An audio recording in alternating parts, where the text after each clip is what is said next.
Welcome to the Living Life Juicy podcast. I'm John Losey, your host and guide, as we explore how we can be present and kind as we do great things. And you met Ken Weisner in the last one, and now Ken is the chief playmaker for Beach Play Company out in Hilton Head. And I want to invite Ken. We're going to turn the tables a little bit. Ken's going to take over the podcast, and he's going to ask me 3 questions. So Ken, I cannot offer or guarantee answers, but I will respond to all the questions.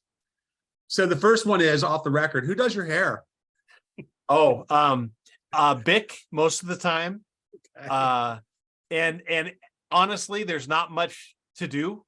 So that's why it's in this present state. But man, the dome look, I think is coming back. So tell me about, I mean, you have your hands in so many different things. What do you wake up in the morning? What's your intention? How do you figure that out? Yeah. And that's important. And my problem is that I want to do everything. In my grad school program, my professor, the guy who had the program, said, John, you're like a bulldog in a butcher shop, just running from meat to meat, tearing chunks off.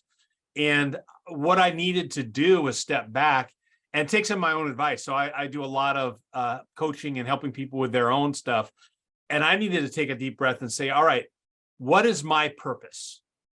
And I've got an exercise called the 8-word purpose statement.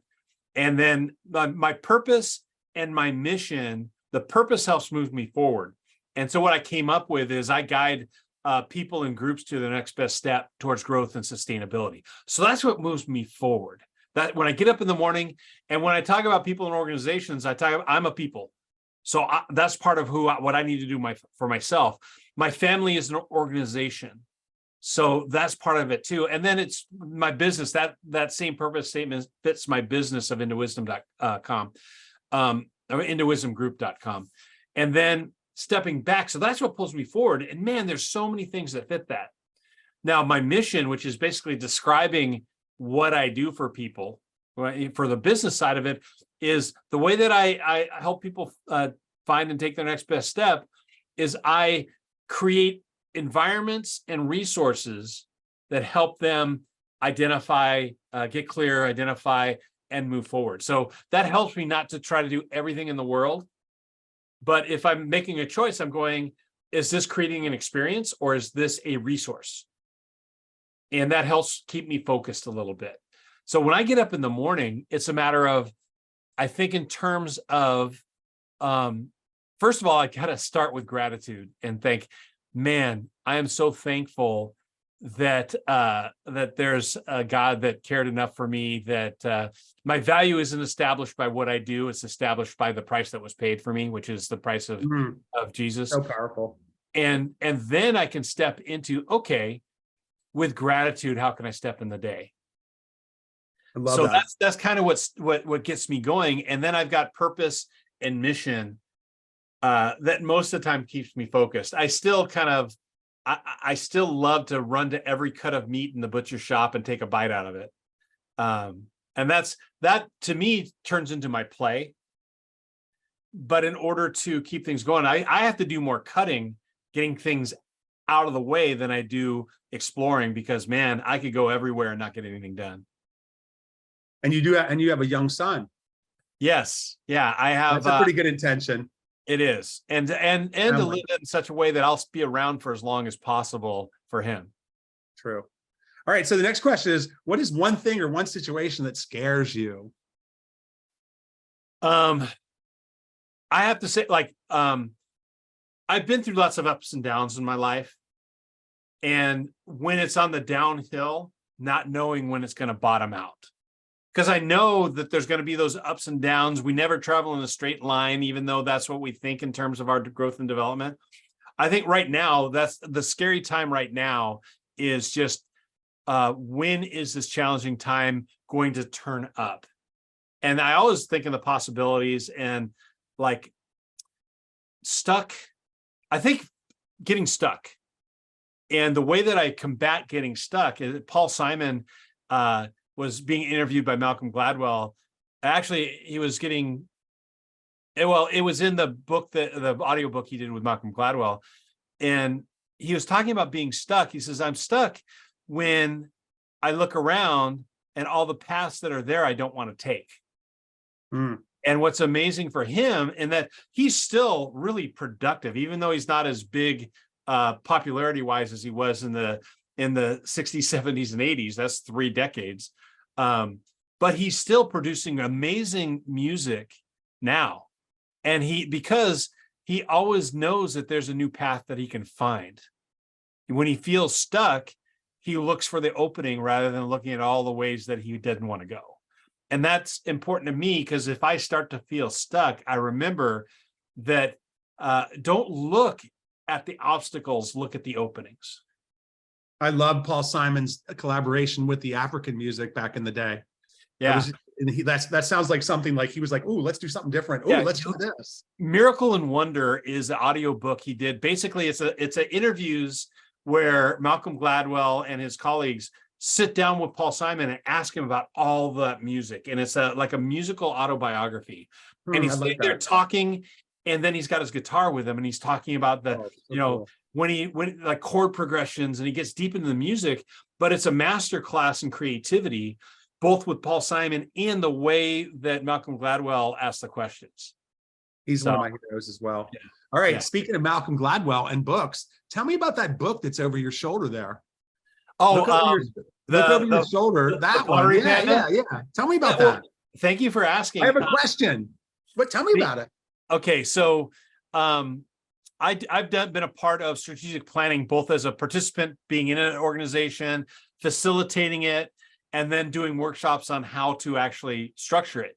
And so I was doing a strategic planning workshop virtual online, and the group of people there, some of them come out of the guided practice groups that I led, and the structure of those is somebody would share something they're working on, and everybody would jump in and give them feedback about what works and what doesn't and all that. And so this was just a workshop. I hadn't planned on that, but when we finished the workshop, I thanked everybody. Well, 5 or 6 of the GPG peoples hung out and started giving me feedback.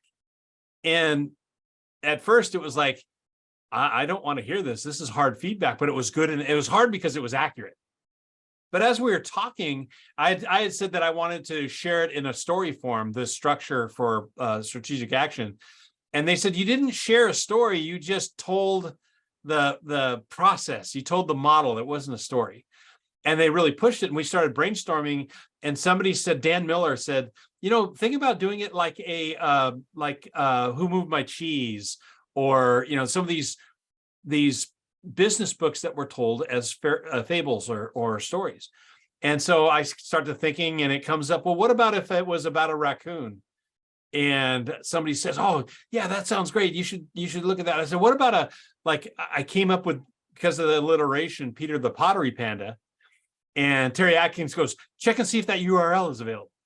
And it was, or the Pottery Panda was available.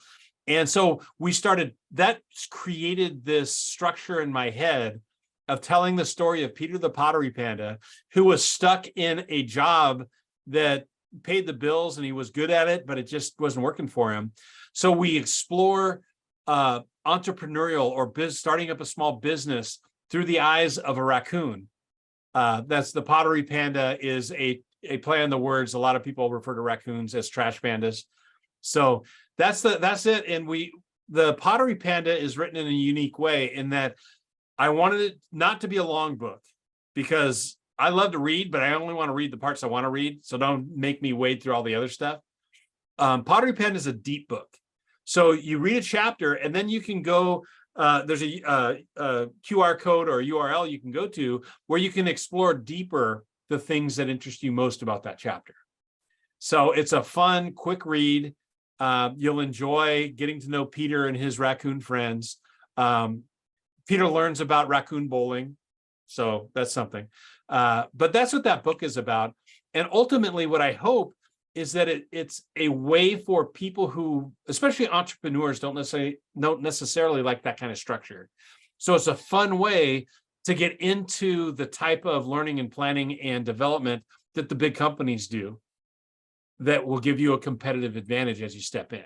So that's what the Pottery Pen is about. Great. Sign me up. I haven't got one yet. I want one. I want an autographed copy. Okay. Bonus question. What's the future look like? What's next? What are you doing? Well, thank you for asking that. And right now, what I'm really focusing on is on as far as like programs, I really want to work with the universities again. I came out of the universities, I worked on college campuses for a while, and going back in and helping both the professional staff and the student leadership groups get better at what they do, take their next best step forward. So that's like the consulting and training part. Then I'm also really excited about doing more around moving people to stop talking about work-life balance and time management, because those are old stories that don't work anymore. Time management, work-life balance is an impossible thing to achieve. So let's step back, and I've got a series of things I'm working on called Effective and Content. There's some free workshops that I do called that, and then hoping by end of September 2023 to have a self-paced e-learning course that helps you walk through how you can be effective and content in your workplace and in your life. You know, you're a rock star, my friend. I remember one time I wrote on LinkedIn that if you need a doctor, you go to a doctor, but if you need help in the world that I am, you call John Losey. Dr. John Losey. Thank you so much. I mean, thanks for your answers. They're awesome. Thank you, Ken. You're welcome.